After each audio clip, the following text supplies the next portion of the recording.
The Consulting Success podcast is powered by the Clarity Coaching Program.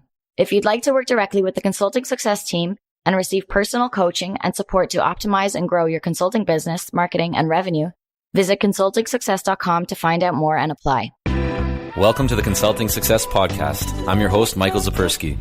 In this podcast, we'll dive deep into the world of elite consultants, where you'll learn the strategies, tactics, and mindset to grow a highly profitable and successful consulting business. Hey everyone, it's Michael Zapersky, and today I'm here with Abhijit Verekar. Abhijit, welcome. Thank you, Mike. Pleasure. Abhijit, you're an expert in the field of information technology. You serve as the president and CEO of Verekar Advisors. Local governments all around the U.S. come to you for implementing new IT infrastructures and systems. Before we dive into how you got to where you are today, just take us back to the very beginning. Why, did you get and become so interested in IT? Like, where did that come from? What really drove you to go after mastery in the field of IT?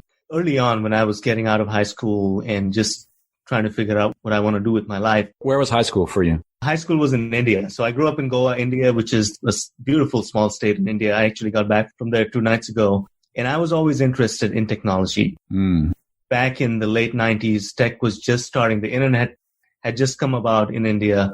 A couple of buddies and I started a company trying to build websites for local businesses. The sad thing was, in my whole town or the state, I think maybe 10 people had computers. No one really understood what we were selling. So you weren't serving the local market then very much, right? No, we weren't. We were trying to get something done. So I've always had a technology bent.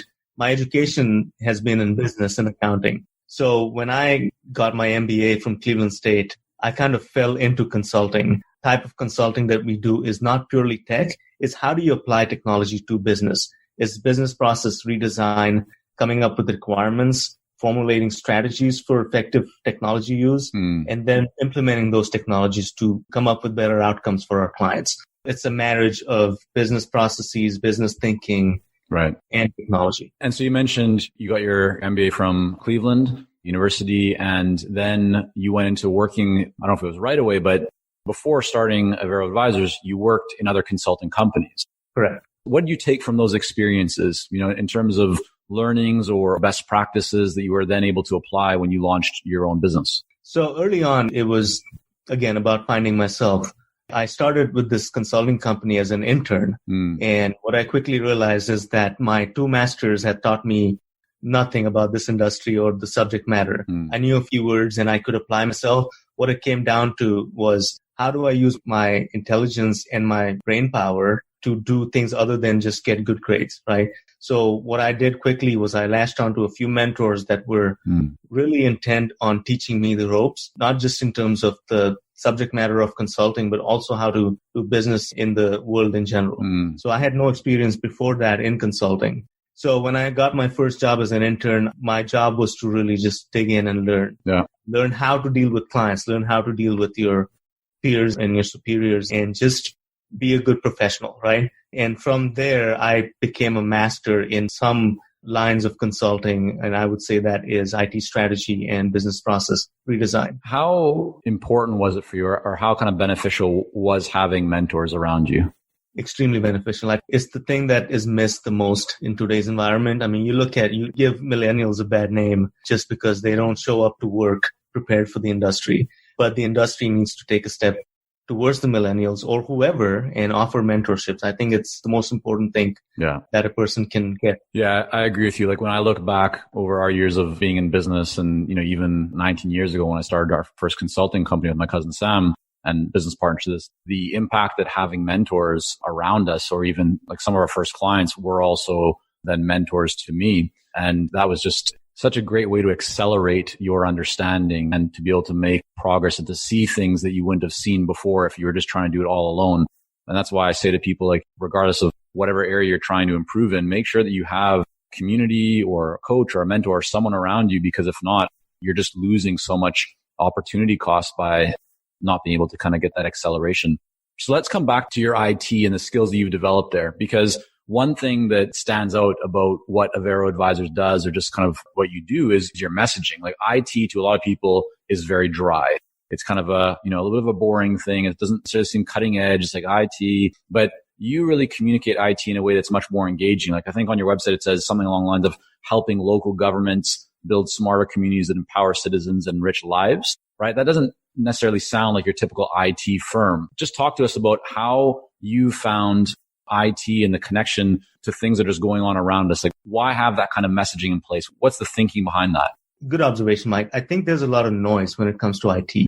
Every few years, there's new buzzwords, right? You hear about smart cities a lot. You hear about cybersecurity every day, every minute. And my clients tend to get confused to the point where they don't want to make decisions to move forward, right? So my goal with Avero was to simplify things and to let my clients or prospects know that IT doesn't have to be this complicated mystery box. IT is around you every day. It's a utility. When you walk into a room, you expect the lights to turn on when you flip the switch. You expect the Wi-Fi to be working. You expect service delivery to happen.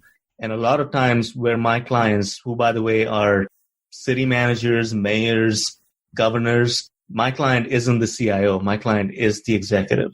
I'm trying to solve business problems with the use of technology that my client may or may not understand or may not have the right questions to ask their CIOs about, right? Yeah. So kind of the translator between the techies and the business users.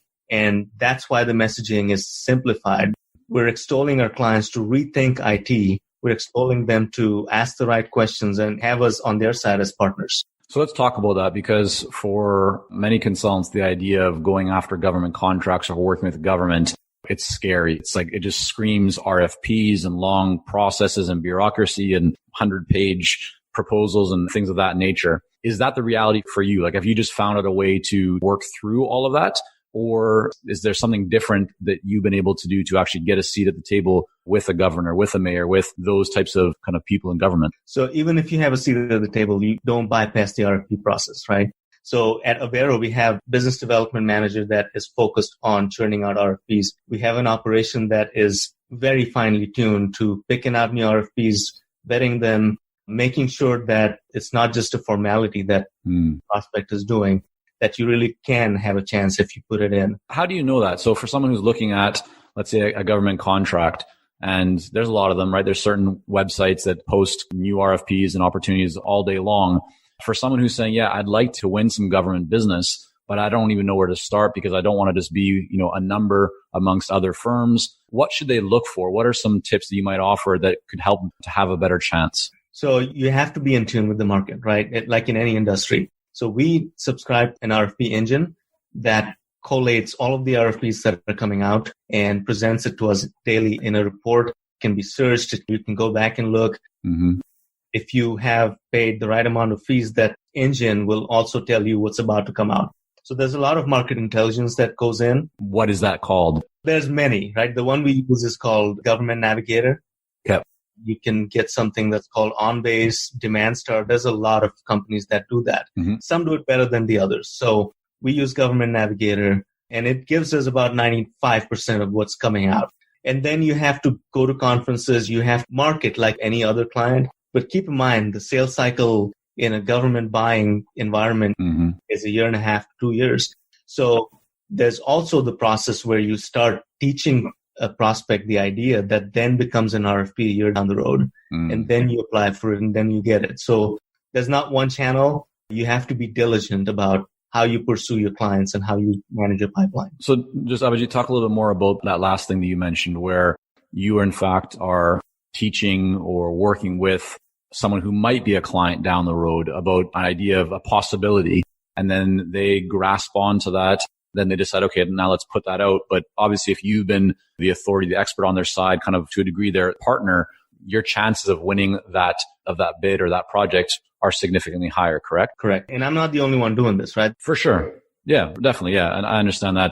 But how does someone go about even getting in front of the right person? Like, what are you doing today? What's working for Avero to actually get in front of key decision makers to have an opportunity to talk about what those possibilities are? So what's working today is our track record, right?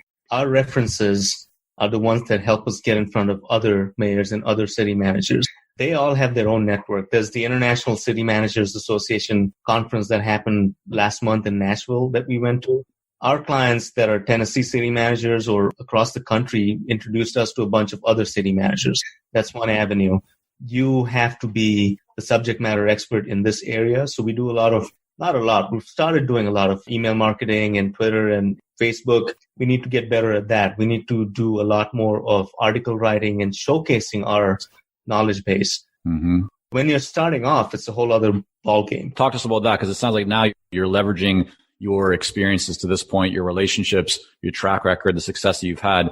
For someone who's maybe a little bit earlier stage, what should they be thinking about? So obviously have some experience when you're doing this, right? You can't just say, I want to do government consulting and then start making phone calls. You have to go to networking events. You have to meet with city managers, mayors. They're public officials. So with the right kind of pitch and the right kind of request, you can get meetings with these guys. And that's how I started, right? One good client that you give exceptional service for then becomes your biggest advocate, because the sales cycle in governments is long, but it can work on your benefit, because once you have that client, unless you really screw up, they're not leaving you because they've invested the same amount of time in giving you that contract.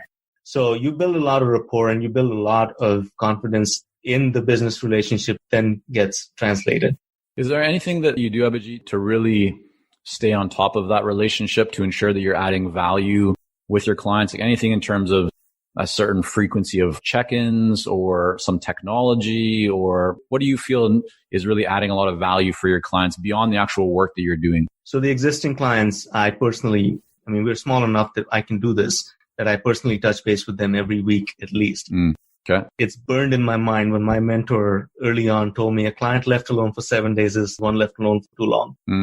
What do you do? Is it a text message? You pick up the phone and call them? Text messaging, phone calls, meetings, going out for a beer or lunches. Right. It's a mixture of things. You can't just keep doing the same thing every time. Right. And because you work so closely with these clients, you develop these relationships that go beyond the business. Hey, it's Michael here, and we'll be right back to the podcast. But first, are you ready to grow, scale, and take your consulting business and marketing to the next level?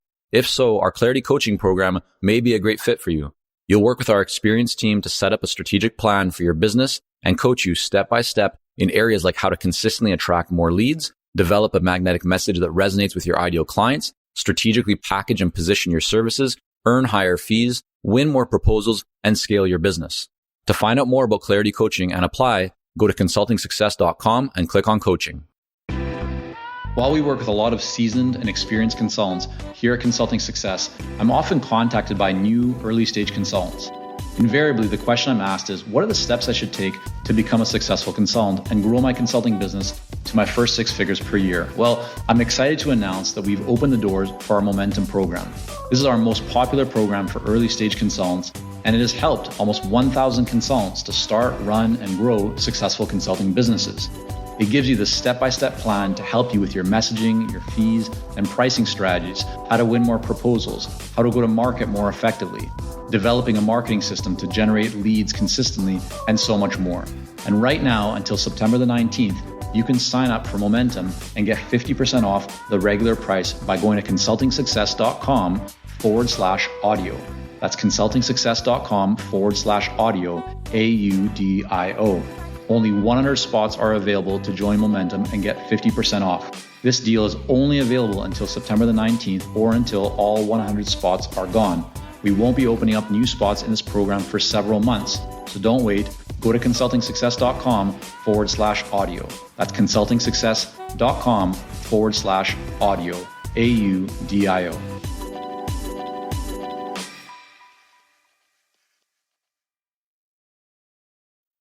You mentioned the kind of the notorious, long sales cycle with government contracts and that type of work. What do you do to deal with that? Like, I understand when the business is up and running and you have enough existing clients, the revenue's coming in, you can kind of wait that out.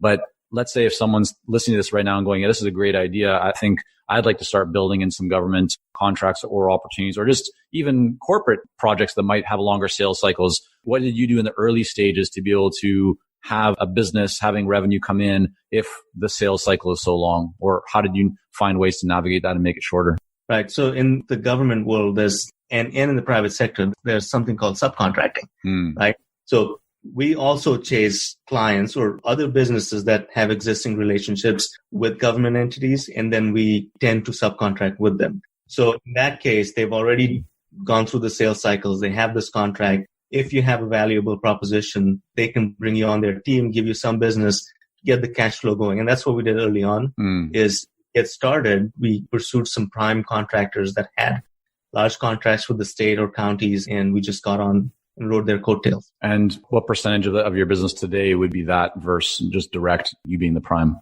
So today we primes in everything, but that doesn't mean we don't pursue it. Always bigger fish. In my past lives at other consulting firms, we've subcontracted with guys like Deloitte, Accenture. They do business in the $300 million range with the federal government. So there's always business to be had. Yeah. You've now been, I think it's 3 years into building Avero, if I'm correct, somewhere about that. What would you say is one of the biggest challenges in running the consulting business that you have in its current state? What's kind of top of mind for you right now? So right now it's taking it to the next level. We've done exceedingly well in the 3 years and 4 months that we've been around. And my goal for this year is to just expand the footprint. What that means is having systematized marketing and sales efforts. I think we're good on operations. Our team is solid. Like if we win a new contract tomorrow, in fact, we're going to go kick off a new contract tomorrow. I know it's going to get done right. Yeah. So the operations side is good. I just need to scale this now to grow it from 20 people to 40 in the next 2 years or sooner. And when you look at, you now have a team of 20 or so, what have been some of the best practices or lessons learned when it comes to hiring and building your team? What would you tell someone who might be 5 employees right now or 5 team members and they want to get to 10 or 15? What do they look out for? I think in a small consulting practice, you really need people that can think like you do. So I tend to hire people based on a minimal skill set, but more emphasis on attitude and how much I can teach somebody. Because there is, I'm not going to say a cookie cutter, but I have a formula that works that may not work in another place. So I want people that can come in and learn the formula and then take it and run with it. A lot of times someone with 30 years of experience in a certain subject matter may not get that idea and be able to run with it. So the team that I have today has been brought up with the firm with that attitude. Really, very few people have come in with skill sets for process redesign or requirements definition. They've come in with a computer science degree or an MBA. And then me and my senior team have taught these people how to do business the Avero way. And how much time do you find that you need to spend when you bring on a new team member? And has that changed compared to when you first started, you're hiring the first few employees and now with a team of 20 or so? And I'm asking this, Abhijit, because I've heard from a lot of consultants over the years who maybe have neglected their early hires. They haven't spent as much time with them, just brought them on. They put them, said, here's, kind of the manual you need to follow. And then things don't go the way that they were hoping. And oftentimes people kind of learn that they need to spend a lot more time. So I'm wondering, is that the same for you? Or have you found that your formula, your system, there's a kind of a better way of doing it? I think it's a better way in a slightly different way because we don't have a manual. We should, but we place a lot of emphasis on mentorship.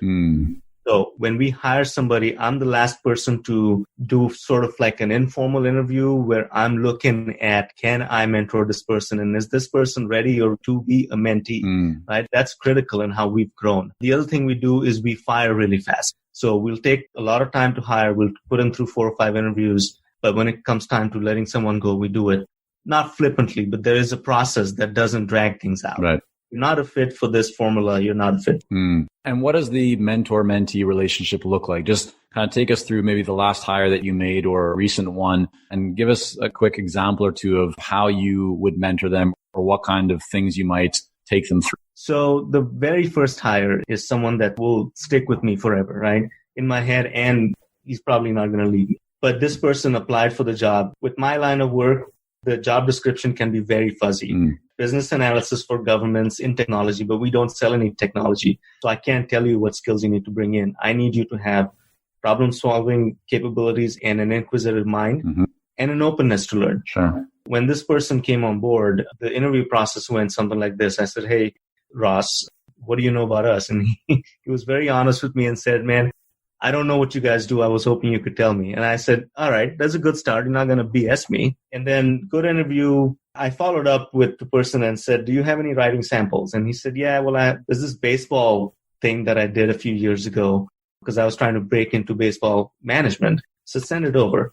And what it was a baseball stats that he had sat through games on TV and mapped every pitch that every pitcher has made and had this analysis on I don't understand baseball a lot. Right. I took it to somebody who did, and they said to me, if this guy really did this by hand, manually, this is your guy. You need to get him on. So I did. And then I have worked with him really closely as a mentor, as a friend, as a brother, to really teach him the consulting business and how his innate skill sets can be applied.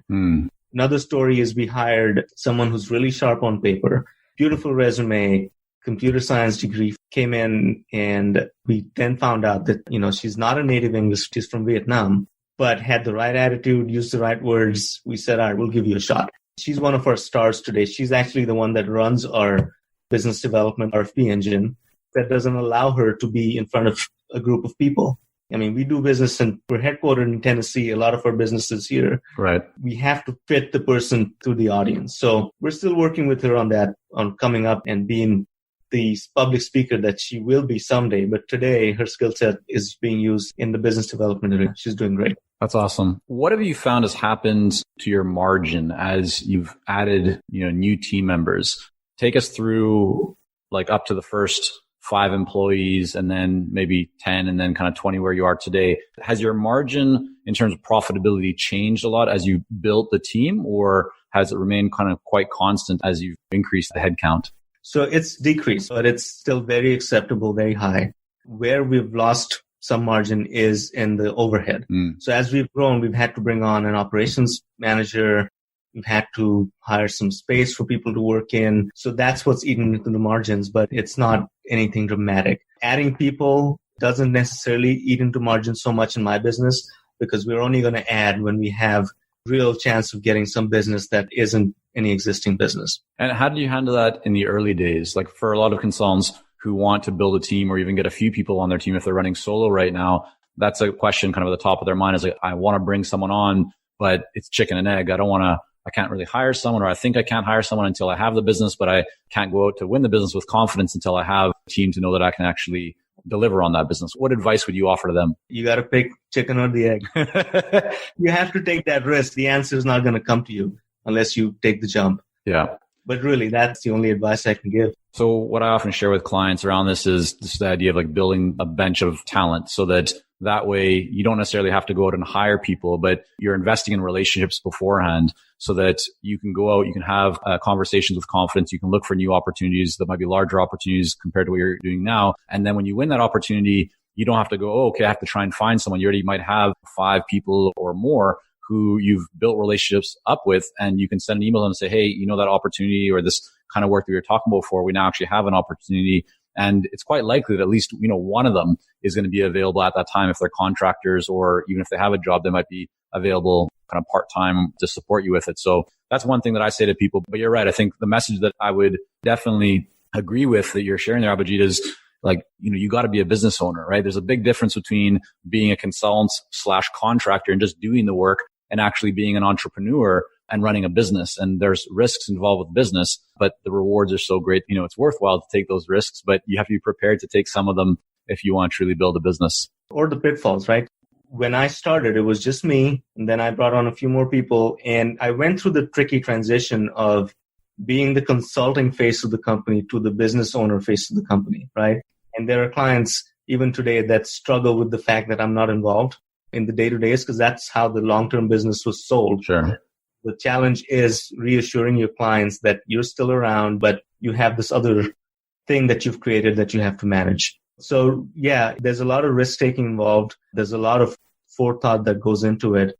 And yes, you have to maintain those relationships with other companies, with other contractors, to sort of have them on standby that if and when you need somebody. Abhijit, if, looking at the success that you've achieved in your business to this point, knowing what you know now, what advice would you offer to a consultant or someone that wants to get into consulting regarding growing their business? What would just be kind of top of mind advice, or even a principle that you kind of follow or hold close to heart? So I think consulting is in the end about people. The clients that we pursue or serve are looking for people they can trust and help them cut through the noise.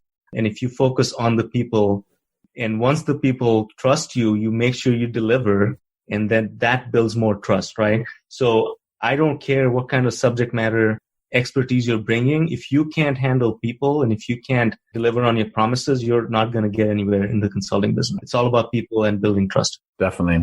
Abhijit, I want to thank you so much for coming on here today and just sharing with us a bit of your journey and best practices, lessons learned along the way. I want to make sure that people can learn more about Avero and your work. What's the best place for them to go? Absolutely. So our website is averoadvisors.com. And you can also find me on LinkedIn and Facebook. Good stuff. We're going to have all that linked up here. Abhijit, again, thanks so much. Really appreciate you coming on. Thank you, Mike. Appreciate this. Thank you for joining us on this episode of the Consulting Success Podcast. For more episodes and to subscribe, rate, and leave a review, head on over to iTunes. And if you'd like to develop consistent lead flow and a highly profitable consulting business, learn more about our coaching programs at consultingsuccess.com.